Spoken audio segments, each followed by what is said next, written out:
Hello, welcome back to my channel. So just doing part 3 now on the finished pieces. So we've got a red and white frame. It's come out perfect, absolutely mint. So you've seen the red frame before, and the way it's come out now, it just looks literally, you know, a million times better. You could not get a better finish in this. All coverage film is a correct gauge thickness. It's come out gorgeous. The white frame has come out very nice as well. So with white you can have a lot of problems. Reason being is white is a very thin color. So if you think about a very dark edges and stuff like that, so when you're trying to put a film over something that's quite dark, so with the color of the steel it's dark, so trying to cover on the edges and in tight places where you don't want the film to be thick, it is very difficult to do. So to get a perfect thickness in all the right places, it's actually a very skilled job to do. So look down in there, see right down in there, very well coverage in the tube and even in there. So if you think about powder coating, the powder coating works by an astatic, and the astatic is like a magnet. So if you think about the powder coming to it, it's going to go straight to there. Or, you know, you're trying to get into that corner there, but the powder wants to go here and not in there. So it's actually very, very skilled job to get your work to come out like this. So you can see right deep in, it's covered nicely. This has come out very well for white. The second hardest color is yellow. Yellow is a very hard color to cover as well. It's not easy, but I've been doing it now for the best part of 7 years, so I have definitely got the hang of it, and yeah, I would say I am skilled at powder coating.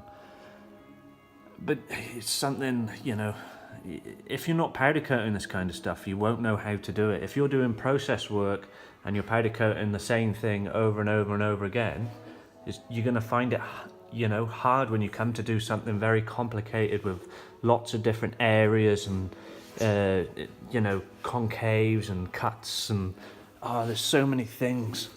Let's turn this around. Let's have a look on the other side. Let's see if we can find some with thin so I can show you. I'm trying to find a bad bit for you guys.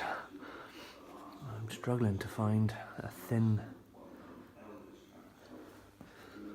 Yeah, you can see there, maybe inside the box, you can see where it's starting to go thin. So if you imagine the powder coming to here, what it's doing, it's going here, top side, left side and right side. It doesn't want to go in. So you can see there, it's slightly thin there. Not bad, but there's nothing wrong with it. Got good coverage inside there. And then what we do as well, when we're powder coating, we give you a clear identification mark of where your chassis number is. So what we do, we mask that area off. So you can see there now it's been brought back down to the steel and it's been powder coated properly. So you can tell there now there's only one coat on this chassis. So I'm very happy with the way that come out. Subframe come out very well.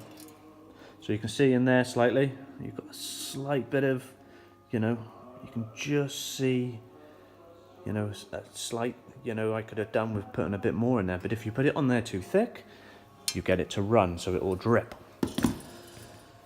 Let's have a look around the red frame.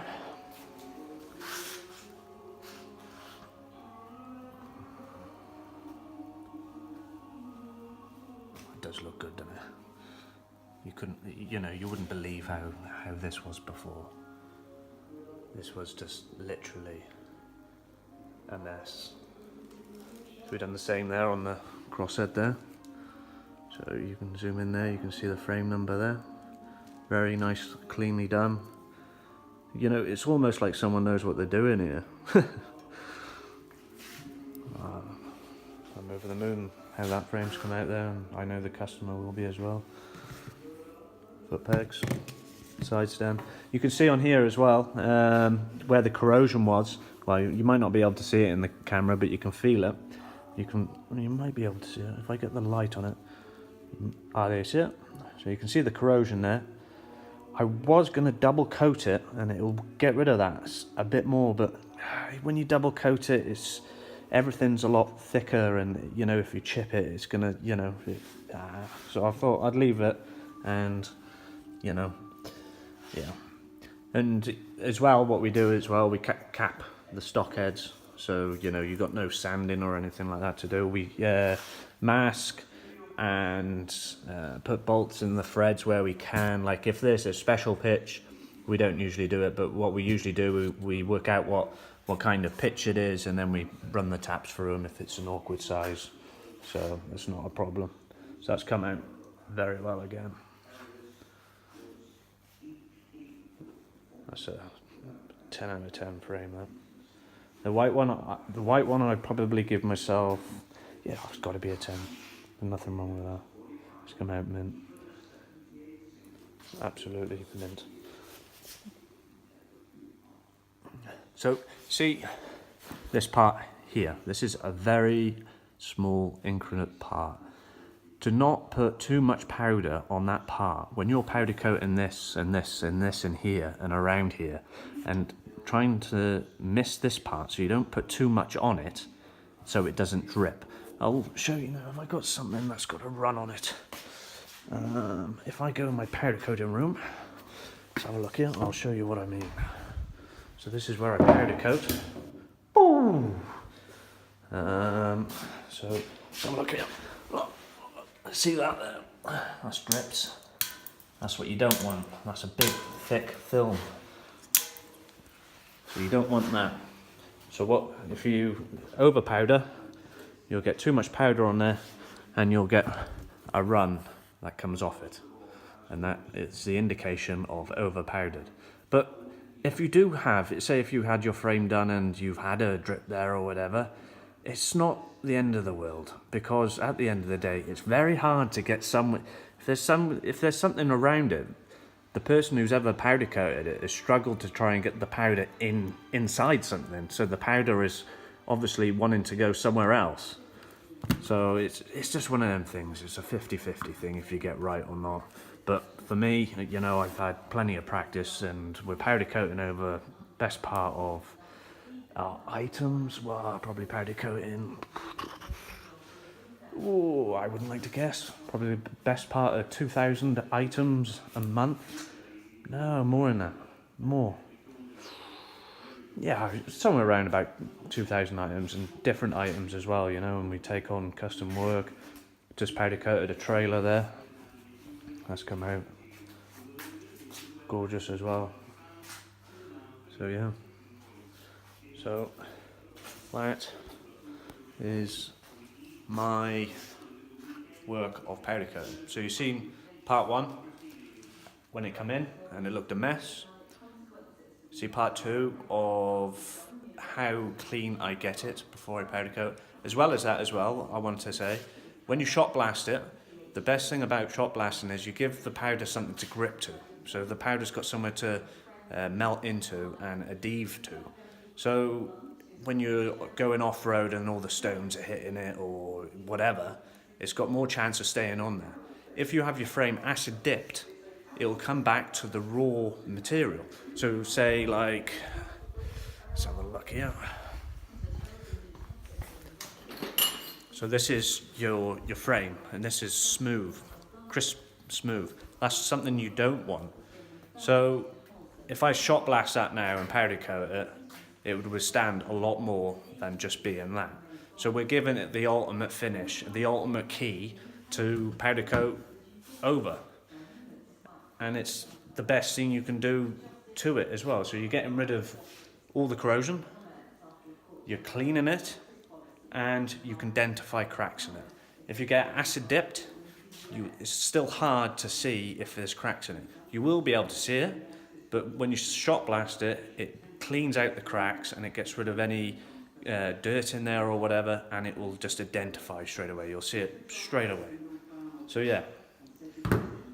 Have I got any more to say about that? Yeah, so we do start to finish job. We give the work 100%. Oh yeah, when you get the frames back, a couple of tips for you. Clean them. So your headstocks, clean them right out. Hot soapy water, good brush in there, clean it, perfect. Ready for the new headstock to go back in and the new bearings and new grease. And the other thing is, on your cradle where your engine goes, you want to put silicone in there so all the dirt and salt or water doesn't sit in there, and so it doesn't start corroding and damaging the finish and etc. So yeah, so what I would do there now is I'd get some nice clear silicone and put some silicone in there. If you've got red silicone, stick some red silicone in there. It just prolongs the life of the frame. Yeah, so that's about it. Anything else? If you're powder coating it yourself, do I have any tips for you? Tips on powder coating? To be honest, there is no tips.